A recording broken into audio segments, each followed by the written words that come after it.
नमस्कार, city light में स्वागत है आप सभी का। आप देख रहे हैं एबीसी24। मैं हूं आपके साथ श्रवण दंबोली। बुलेटिन की शुरुआत करेंगे एक बड़ी खबर के साथ। रायपुर से बड़ी खबर, जहां राजधानी में 928 किलो चांदी जब्त की गई है। कोरियर वाहन में यह चांदी मिली है। पुलिस ने जीएसटी विभाग को इसकी जानकारी दे दी है।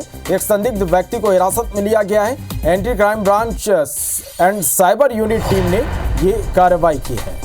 तहसीन जैदी हमारे संवाददाता ज्यादा जानकारी के साथ फोन लाइन पर जुड़े। तहसीन, 928 किलोग्राम चांदी जब्त की गई है। एक संदिग्ध को भी पकड़ा गया। क्या खुलासा हो पाया अब तक इस मामले में? देखिए, आज ये बताया जा रहा है कि 1 करोड़ रुपए की कीमत के करीब 928 किलो चांदी का जखीरा ये बरामद किया गया है। ये बताया जा रहा है कि चेकिंग अभियान जो चल रहा था उसी दौरान ये गाड़ी को रोक के इसको एसीसीयू की जो टीम है उसने जब खोलवा के देखा तो ये अशोक लीलैंड ट्रक था। कोरियर वाहन जो होता है, कवर्ड जो होता है, उसमें ये ले जाई जा रही थी। उसको जब वहाँ पूछताछ की गई तो उसमें ये बताया गया कि कोई सनी कुमार है सिंह, ये वहाँ मिले और इनको पूछा कि ये किसका है, तो वो बता नहीं पाए, कोई सही जवाब नहीं दे पाए। तो थाने लाके जब उसको चेक किया गया तो उसमें चांदी का जखीरा उसमें रखा हुआ था, बॉक्सों में रखा हुआ 928 किलो ये चांदी है। और करीब अगर आज के बाजार मूल्य की बात करें तो 9 करोड़ के आसपास की बताई जा रही है करीबन। और अभी इसमें ये दस्तावेज भी नहीं दिखा पाए और सही बता भी नहीं पाए। तो ये पूरा मामला जो है वो जीएसटी विभाग को सौंप दिया गया है। और अभी इनसे जो हिरासत में लिए गए सनी कुमार सिंह, इनसे पूछताछ अभी की जा रही है।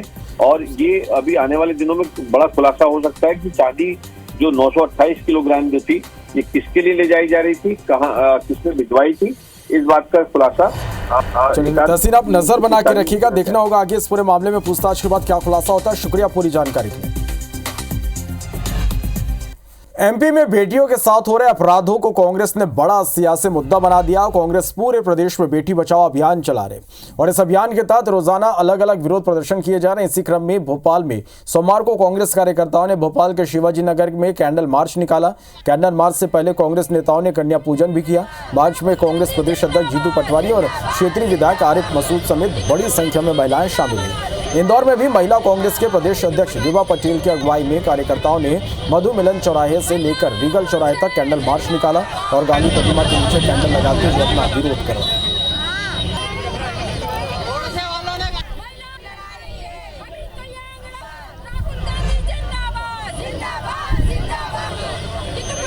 रोज 18 बलात्कार होते हैं। सरकार नहीं जाग रही है। सरकार का निकम्मापन है। हमारा दायित्व है, हमारा धर्म है, हम जनता में जागृति लाएं। समाज का धर्म है वो जागृति लाएं। हम सब मिलकर बेटियों की रक्षा करें। नाबालिग बच्चियों के साथ जिस तरह से गैंगरेप की घटनाएं बढ़ रही हैं, जिस तरह से महिला अत्याचारों की मध्य प्रदेश में बाढ़ आ रही है, आज आवश्यकता है कि हर आम नागरिक इस अभियान से जुड़े, ये जो प्रदर्शनों की श्रृंखला है इससे जुड़े और अपनी भागीदारी सुनिश्चित करके बच्चियों के साथ हो रहे गैंगरेप के विरोध में आवाज बुलंद करें। मध्य प्रदेश की राजधानी भोपाल से 1800 करोड़ के से ज्यादा के रुपयों का 908 किलो एमडी बरामद किया गया। मामले में 4 लोगों की गिरफ्तारी इस मामले में हुई है। सोमवार को पुलिस भोपाल के आरोपी अमित चतुर्वेदी के घर पहुंची, छानबीन की। इधर एक आरोपी की तस्वीर बीजेपी के बड़े बड़े नेताओं के साथ नजर आने से अब सियासी पारा गर्मा गया है। कांग्रेस ने सरकार पर गंभीर आरोप लगा दिए हैं। रिपोर्ट देखिए आप।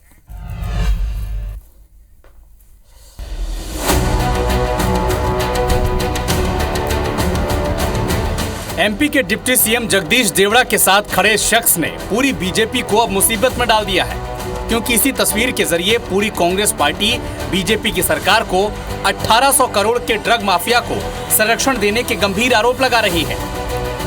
दरअसल भोपाल की फैक्ट्री में बन रहे 908 किलो ड्रग्स के पकड़ाने के बाद कांग्रेस ये लगातार कह रही है कि एमपी में जितने भी माफिया हैं वो बीजेपी सरकार की सरपरस्ती में अपना कारोबार बढ़ा रहे हैं। अगर ऐसा नहीं होता तो भोपाल में कैसे 1800 करोड़ रुपए की ड्रग फैक्ट्री पकड़ में आती। कांग्रेस अब मुख्यमंत्री डॉक्टर मोहन यादव से एमपी के डिप्टी सीएम जगदीश देवड़ा का इस्तीफा मांग रही है। पिछले 2 महीने से ये एजेंसियां यहाँ पर काम कर रही थी, अलग अलग तरीके से कर रही, पर मध्य प्रदेश पुलिस और यहाँ के कानून व्यवस्था से जुड़े हुए लोगों को इसमें सहभागी नहीं बनाया। क्यों? इसलिए कि उनकी मिलीभगत थी। ये व्यक्ति है जो इसमें संलग्न पाया गया। ये उप मुख्यमंत्री के करीबी इसकी खुद की प्रोफाइल पे 500 वीडियो और 500 फोटोग्राफ्स है। लगातार युवा मोर्चा का नेता। देश के प्रधानमंत्री जी और देश के प्रदेश के मुख्यमंत्री से मेरा सवाल है, क्या अब उप मुख्यमंत्री जी का आप इस्तीफा लोगे? इधर बीजेपी ने मामले में सफाई दी। वीडी शर्मा बीजेपी के प्रदेश अध्यक्ष के नाते ये कह रहे हैं कि ड्रग तस्करी के मामले में पकड़ा गया चौथा आरोपी हरीश आंजना बीजेपी का कार्यकर्ता नहीं है। जो आरोप जीतू पटवारी जी और कांग्रेस के नेता मध्य प्रदेश में लगा रहे हैं, उस नेता की फोटो हमारे नेता के साथ आई होगी, लेकिन उस नेता का भारतीय जनता पार्टी से उस व्यक्ति का कोई संबंध नहीं है। आप देश के अंदर मध्य प्रदेश में आप सत्ता में नहीं हो, इसलिए मध्य प्रदेश बदनाम हो, केवल यही आपका षड्यंत्र है। किसने आपको कहा कि गुजरात पुलिस ने मध्य प्रदेश पुलिस को नहीं बताया? मेरा कहीं से कहीं तक किसी प्रकार का कोई संबंध नहीं है। ऐसे अपराधियों से कोई संबंध नहीं है और न उनका कोई पार्टी से संबंध है। कांग्रेस अपने गिरेबान में झांक करके देखे।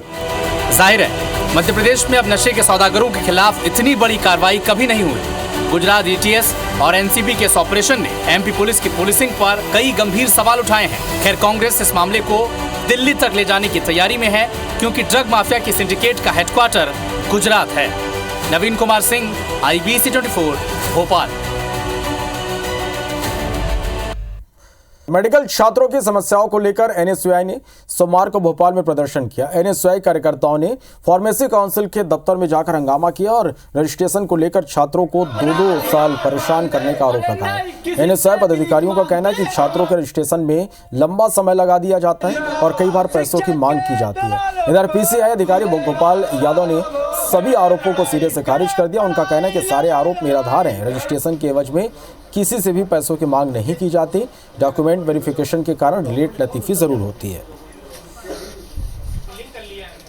फार्मेसी 4 साल करने के बाद इनका क्या लाइसेंस बनता है पीसीआई द्वारा।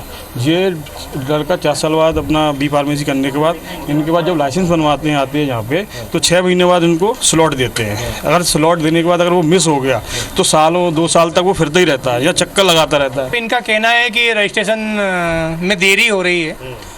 एक्चुअली में देरी होने का रीज़न पूर्व में फार्मासिस्टों की जो फर्जी मार्कशीटें वगैरह मिली थी, उसमें प्रकरण दर्ज हुए थे।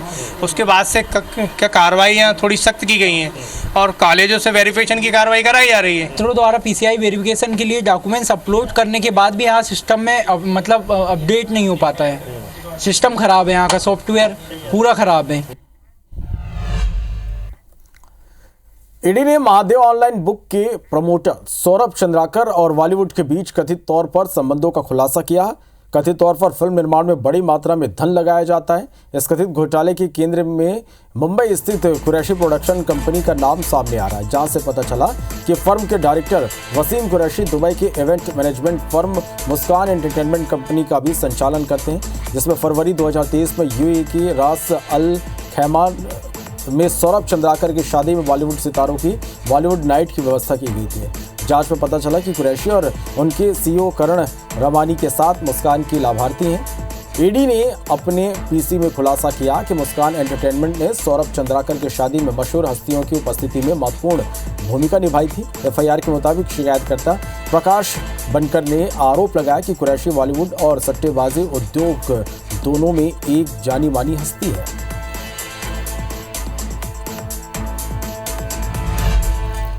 शंकराचार्य अभी मुक्तेश्वरानंद छत्तीसगढ़ प्रवास पर रहे। लोगों के प्रश्नों के जवाब पर शंकराचार्य ने कहा कि राष्ट्रपिता नाम की चीज भारत देश में नहीं है। भारत कब से है यह कोई नहीं जानता।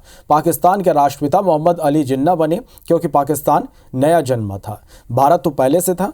भारत को किसी ने नहीं जन्मा। कोई भी यहाँ राष्ट्रपिता के पद पर प्रतिष्ठित नहीं किया जा सकता।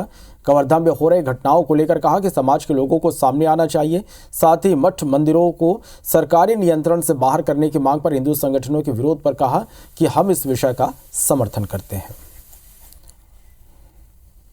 राष्ट्रपिता नाम की कोई चीज हमारे यहाँ नहीं है। राष्ट्रपिता नाम की कोई चीज नहीं है। क्यों? क्योंकि जो भारत है ये कब से है कोई नहीं जानता है। इसका जन्मदान देने वाला कोई नहीं है। एक बात। दूसरे, जब पाकिस्तान बना तो पाकिस्तान के कायदे आजम वहाँ के राष्ट्रपिता मोहम्मद अली जिन्ना बने, क्योंकि वो नया जन्मा था, लेकिन भारत तो पहले से था। भारत को किसी ने नहीं जन्माया, इसलिए कोई भी राष्ट्रपिता की पदवी पर यहाँ पर प्रतिष्ठित नहीं किया जा सकता है। लोग अफवाह फैलाते हैं, मोहन चंद करमचंद गांधी के बारे में कहते हैं कि वो राष्ट्रपिता हैं, वो राष्ट्रपिता नहीं हो सकते। गरबा है, ये रास नृत्य है, उसको नाच गाना के रूप में लिया जाना, उसको सामाजिक पर्व के रूप में लिया जाना उतना अच्छा नहीं है, और उसमें किसी प्रकार का गौण प्रदर्शन तो उसको कलंकित करता है। इसलिए उसकी पवित्रता को बनाए रखते हुए ही गरबा नृत्य, रास नृत्य करना चाहिए। जो समाज के प्रबुद्ध लोग हैं उनको आगे आना चाहिए और समस्याओं के बारे में एक स्पष्टीकरण, एक अच्छी राय व्यक्त करनी चाहिए, ताकि लोग उसको स्वीकार करके समरस हो जाएं और एक दूसरे को हिल मिल करके सहयोग करते हुए जीवन जिए। क्योंकि मर्यादा की रक्षा करना सबके बस की बात नहीं है, विशेष करके धर्मनिरपेक्षता की शपथ लिए अफसर या नेता के बस की तो बिल्कुल बात नहीं। रायपुर प्रवास पर पहुंचे शंकराचार्य अवि मुक्तेश्वरानंद ने राष्ट्रपिता समेत कई विषयों पर अपनी बात रखी। इसके बाद बीजेपी और कांग्रेस नेताओं के भी बयान सामने आए। बीजेपी प्रवक्ता केदार गुप्ता ने कहा कि शंकराचार्य जी हम सबके पूजनीय हैं। राष्ट्रपिता को लेकर जो बयान दिया उनका व्यक्तिगत विचार है, इस पर सभी को विचार करना चाहिए, जनता भी विचार करेगी। कांग्रेस नेता और पूर्व विधायक संत राम नेताम ने शंकराचार्य के बयान पर विरोध दर्ज किया, कहा कि इस तरह का बयान आपत्तिजनक है। ये अपमानजनक है। हमारे राष्ट्रपिता महात्मा गांधी जी को पूरा देश और दुनिया मानती है कि ये राष्ट्रपिता हैं, और इनको माननीय हमारे शंकराचार्य जी ने अपने बयान में इस प्रकार से राष्ट्रपिता का नहीं होना, महात्मा गांधी को राष्ट्रपिता का नहीं मानना, ये वास्तविक में आपत्तिजनक है। और तो मैं शंकराचार्य जी का ये बयान का विरोध करता हूँ। शंकराचार्य जी हम सबके परम पूजनीय हैं, उनको सत सत प्रणाम है। और ये विचार जो है, मुझे ऐसा लगता है उन्होंने सोच विचार कर दिए होंगे, और ये उनके व्यक्तिगत विचार हैं और पब्लिक डोमेन में आया है तो विचारणीय है, विचार करना चाहिए, जनता भी विचार करेगी। और मुझे ऐसा लगता है कि उनके जो विचार है वो व्यक्तिगत विचार हो सकते हैं। रायपुर नगर निगम की सामान्य सभा के दूसरे दिन जमकर हंगामा हुआ। वहां पर एजाज ढेबर की परिषद और निगम अधिकारी कई मामलों में घिरते नजर आए। कांग्रेस के ही पार्षदों ने भ्रष्टाचार पर सवाल खड़े किए और एक प्रस्ताव गिरा दिया। दूसरा प्रस्ताव पास तो हुआ, लेकिन इसमें भ्रष्टाचार की पोल खुल गई। एक प्रस्ताव में खुलासा हुआ कि सड़क चौड़ीकरण के नाम पर निगम अधिकारियों ने मुख्यालय के पास 3 दुकानों का अवैध निर्माण करा दिया, जबकि जमीन भू अभिलेख शाखा की है। दूसरा मामला कांजी हाउस की दुकान का था। इस पर विपक्ष ने जमकर बवाल मचाया। निगम के नेताओं पर कारोबारी से साठगांठ के आरोप लगाए गए। खुद सीनियर पार्षद MIC मेंबर ज्ञानेश शर्मा ने इस प्रस्ताव को अस्वीकार करने की मांग की। देर शाम बाकी प्रस्ताव बहुमत के आधार पर पास कर दिए गए।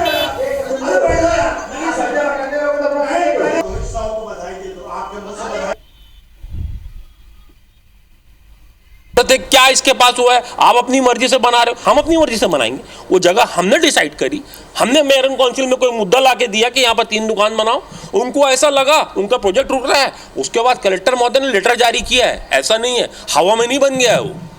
कलेक्टर महोदय ने लेटर जारी किया है और लेटर होने के बाद उपरांत वो दुकान बनी। नगर निगम की सामान्य सभा में नियमों की धज्जियां उड़ाई गई हैं। ऐसी जमीन जो नगर निगम की है ही नहीं, वहां पर व्यवस्थापन के नाम पर 3 दुकानों का निर्माण करवाया गया। नगर निगम ने वहां पर अवैध कब्जा किया है, वे पास करवाया है। आने वाले समय में जनता इन सब चीज़ों को देख रही है और इन सब चीज़ों का जवाब जनता इनसे जरूर लेगी। बिलासपुर हाई कोर्ट ने अर्जेंट हेयरिंग के एक मामले में संवेदनशीलता दिखाई। बेघर महिला की याचिका पर सुनवाई के लिए कोर्ट समय से पहले खुला और सुनवाई करते हुए दुर्ग IG को नोटिस जारी कर याचिकाकर्ता के आवेदन पर जल्द निराकरण के निर्देश दिए। दरअसल दुर्ग निवासी उषा कौर ने सीलबंद घर को खुलवाने के लिए हाई कोर्ट से गुहार लगाई थी। याचिकाकर्ता ने कहा कि किसी मामले में FIR के बाद से उनका पति लापता है, जिसे लेकर पुलिस ने उनके घर को सील कर दिया, जिससे लेकर वो उनके परिवार के सदस्य बेघर हो गए। याचिकाकर्ता ने आगे बताया कि मामले में उन्होंने 30 सितंबर 2024 को दुर्ग IG को सील बंद घर को खोलने और लापता पति की तलाश करने के लिए आवेदन दिया, लेकिन अब तक मामला लंबित है, जिससे उन्हें परेशानियों का सामना करना पड़ रहा।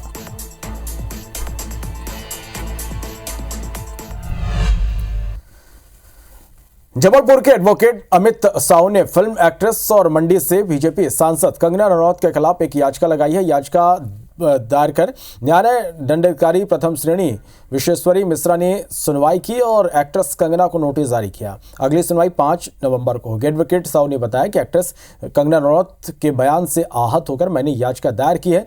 सेलिब्रिटी होने के बाद भी उन्होंने देश की आज़ादी को लेकर कहा था कि 1947 में आज़ादी भीख में मिली थी, जो शर्मसार करने वाला बयान है। बता दें कि एक्ट्रेस कंगना रनौत ने कहा था कि हमें असली आज़ादी 2014 में मिली, जबकि 1947 में भीख में मिली थी।